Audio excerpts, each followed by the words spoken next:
Today's vote. I shouldn't have laughed then, should I? No, you didn't. You laughed just a little bit too loudly. Yeah, now, sorry. be honest, are you one of those people whose New Year's resolution to go to the gym hasn't gone quite as planned? Well, as always, we're here to help. Tens of thousands of would-be fitness fanatics have been logging onto a brand new website about house gymnastics. Sounds a little strange? It sounds really strange. Well, Rob Glass is live in Nottingham to take us through our paces. Rob, over to you. Yeah. Good morning, Robert. Good morning, Nikki. Yes, it sounds too good to be true, doesn't it, really? A way of keeping fit where you don't have to leave the house and it doesn't cost you anything. There are a few snags, though. It's called House Gymnastics, and it's a craze that's only started for about 6 weeks, and it's taking off all over the world now and involves perching around the house in rather artistic positions, like this one. This is James. What position are you in at the moment, James? This is the jumping jack wedge. The jumping jack wedge, everybody. House Gymnastics, what is it?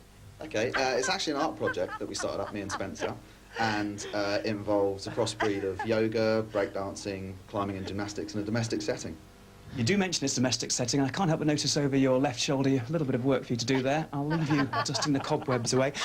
I do have to say, of course, don't try this at home. Quite clearly, it's dangerous. But if you do insist on ignoring me, then paradoxically, home is the one place you do have to try it, of course, because it's called House Gymnastics. Now, Spencer here, if I'm not mistaken, this is another jumping jack wedge, which looks quite painful, so you might want to get down, and he's leaving a few mucky footprints on the paintwork by the look of it. You're the other co-founder of House Gymnastics. How did you come up with the idea? Well, myself and James were putting a blind up upstairs, and we couldn't actually find a ladder at the time, so from that we invented a move called the shelf pirouette, and that was like the first move we came up with, really. And was it successful with the blind stayed up? It was very successful, so from there we invented more moves, really, and it sort of took off from there. It sounds like laziness to me, because I know there was a step ladder in the cellar, and this was the blind being put up the stairs. James is, I'm guessing, a door wedge? Yep, moving on to a door wedge now, yeah. You mentioned it was an artistic theme as well. What's that? Yeah, well, me and Spence, we get a bit frustrated in galleries when you have that awkward feeling where you have to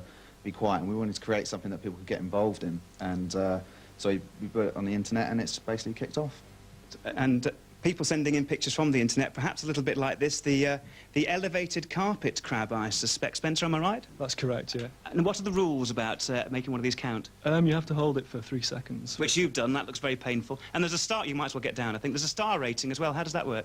Yeah, depending on difficulty, there's various 1 to 5 stars on the various moves. And to me, that was a 5-star. Yeah, that was. We did say that it was dangerous. Yeah. You've had some injuries yourself. We have, yeah. The first injury was when I fell off a big plastic goose onto my heel and chipped my heel bone, and that was pretty painful. Don't try this at home. Unless, of course, you want to. Like me, I can get involved as well, like anyone on the internet. How does that work? We've got a Move of the Month competition, whereby people can submit their own moves with fantastic names and difficulties, and then if we judge it to be the best, it will get Move of the Month. Well, let me have a little go if that's all right. Spencer, if you'd hold the microphone.